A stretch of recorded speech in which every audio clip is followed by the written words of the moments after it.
بسم اللہ الرحمن الرحیم۔ شروع اللہ کے بابرکت نام سے جو تمام جہانوں کا رب ہے۔ تیمور وائس چینل کے ناظرین السلام علیکم۔ آج ہم واقعات کی دنیا میں جو واقعہ آپ کے سامنے پیش کرنے جا رہے ہیں وہ ہے اللہ والے کہاں ملیں گے۔ اپنے موضوع کی طرف بڑھنے سے پہلے ہمارے چینل کو سبسکرائب کر لیں تاکہ ہماری ہر آنے والی نئی ویڈیو آپ تک بآسانی پہنچتی رہے۔ چلیں بڑھتے ہیں اپنے موضوع کی جانب۔ بہت سے اللہ والے ہمارے بغل میں ہی رہتے ہیں مگر ہم ان کو نہیں پہچانتے۔ ہمارے ساتھ ہوتے ہیں ہم نہیں جانتے۔ آپ نے سنا ہوگا کہ شاہ جہاں کا جب آخری وقت آیا تو ان کی اولاد میں ایک دارا شکوہ دوسرا اورنگزیب تھے۔ دونوں حکومت چاہتے تھے۔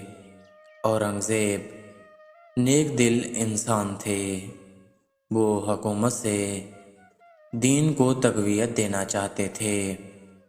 ایک مرتبہ دہلی میں ایک بزرگ آئے۔ جب معلوم ہوا تو دعا کروانے پہنچے۔ پہلے دارا شکوہ گئے، بزرگ صاحب سے ملاقات کی۔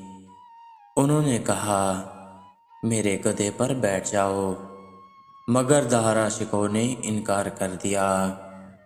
پھر جاتے وقت دارا شکوہ نے کہا حضرت دعا کر دیجئے کہ حکومت مل جائے۔ بزرگ کہنے لگے ہم نے تو اپنے گدھے دینا چاہا مگر آپ نے انکار کر دیا، حکومت نہیں ملے گی۔ وہ افسوس کرتے ہوئے چلے گئے۔ کچھ دیر بعد وہ اورنگزیب آئے۔ بزرگ صاحب نے ان کو بھی گدھے پر بیٹھنے کا حکم فرمایا۔ پہلے تو انکار کیا، پھر حکم ہوا تو بیٹھ گئے۔ پھر اورنگزیب نے بھی کہا دعا کیجئے کہ تخت و تاج مل جائے۔ انہوں نے کہا تخت پر تو ہم نے اللہ کے حکم سے بٹھا دیا مگر تاج میں نہیں دے سکتا، بلکہ تاج آپ کا غلام جو آپ کو روزانہ وضو کرواتا ہے وہ اگر آپ کے سر پر امامہ رکھ دے تو تاج بھی مل جائے گا۔ اورنگزیب نے تعجب سے کہا میرا غلام جو میری جوتیاں سیدھی کرتا ہے کیا وہ اتنا بڑا اللہ والا ہے؟ گھر گئے اور وضو کے بعد غلام کو حکم دیا کہ امامہ پہنا دو۔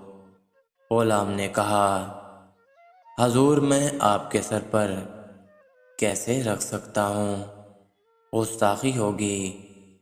اورنگزیب نے کہا میرا حکم ہے رکھ دو۔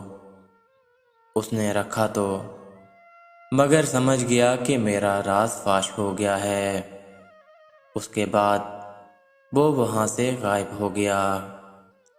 درس حیات جسے غلام اور نوکر سمجھا جاتا رہا، اللہ تعالیٰ کے نزدیک اس کا کتنا بڑا مقام تھا۔